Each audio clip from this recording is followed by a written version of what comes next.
আমাদের বাড়ি গোরস্থানের পাশে। তো রাত্রিবেলায় গোরস্থান থেকে কেমন যেন শব্দ আসে। বিষয়টা এটা কিভাবে দেখেন, এবং এটাকে আসলে ভালো কিছু না খারাপ কিছু? আমরা তো ভয় পাই, জানলা খুলি না। এমত অবস্থায় আমাদের করণীয় কি? ঘটেন একটা বিষয়, বিশেষ করে রাত্রিবেলায় যে গোরস্থানে কত ঘটনা ঘটে, যাদের বাসাবাড়ি গোরস্থানের পাশে হয়তো বা মাঝে মাঝে টের পান, অনেকে টের পান না। কালীন সময়ে গোরস্থানে অনেকে অনেকভাবে ব্যাখ্যা করে থাকেন বাংলাদেশে। আসলে রাসূল আকরাম সাল্লাল্লাহু আলাইহি ওয়াসাল্লামের হাদিসগুলো বিবেচনা করলে আপনি দেখবেন যে কবরের আযাব এটা সত্য, আপনি দেখবেন কবরের জিন্দেগি এটা সত্য। কিন্তু কবরের মধ্যে লাশ সবসময় কিন্তু থাকে না, কখনো লাশ পচে যায়, মাটি খেয়ে ফেলে, হাড়গোড় পড়ে থাকে।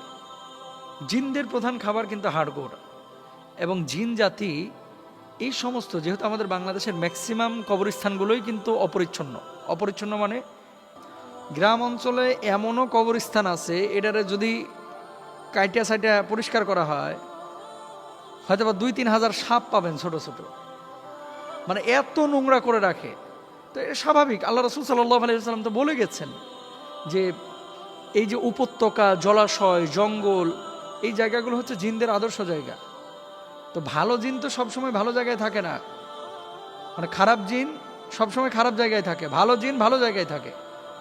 এরা মানুষকে ওয়াসওয়াসা দিতে পছন্দ করে, ভয় দেখাইতে পছন্দ করে।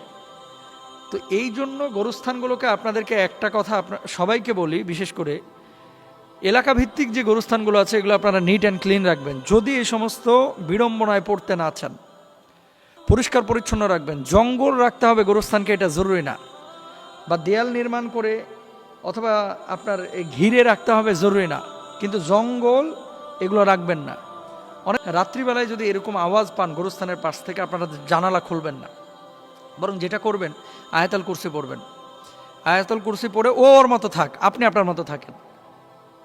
ছাদের মধ্যে হরমর করে শব্দ করতেছে, টিনের ওপরে কে যেন ঢিল মারতেছে, মনে হচ্ছে আম পড়তেছে, ঘোড়ার ডিম, কিচ্ছু নাই, যা দেখতেছে কিচ্ছু নাই, এরকম হয়। এসব ক্ষেত্রে আপনাদেরকে স্থানে সাপ দেখছি, আমার গরুস্থানে গরু দৌড় মারছে দেখছি, আমার গরুস্থানে কি যেন দেখছি, শুরু হয়ে যাবে না। আপনাদেরকে বলি, গরুস্থান পরিষ্কার রাখবেন। সাদা কোনো কিছু যদি অস্তিত্বে আপনারা টের পান, সেদিকে আপনি তাকাচ্ছেন কেন? তাকাবেন না। তো গরুস্থানে রাত্রিবেলায় যাওয়ার চেষ্টাও করবেন না। অনেক সময় গর্ভবতী মহিলারা গরুস্থানের পাশ দিয়ে যান, সমূহ সম্ভাবনা আছে ইফেক্ট করার। প্রেগনেন্ট কোনো মহিলা গরুস্থানের পাশ দিয়ে রাত্রিবেলায় এরকম হেঁটে যাবেন না। আয়াতুল কুরসিটা মুখস্থ করেন, সূরা বাকারাটার আমল করেন, সূরা বাকারার শেষ 3 আয়াতের আমল করেন, কোরআনটাকে নিয়মিত কাছে রাখেন, কোরআন অনুবাদ পড়েন, কোরআন আরবি পড়েন, আর কোরআন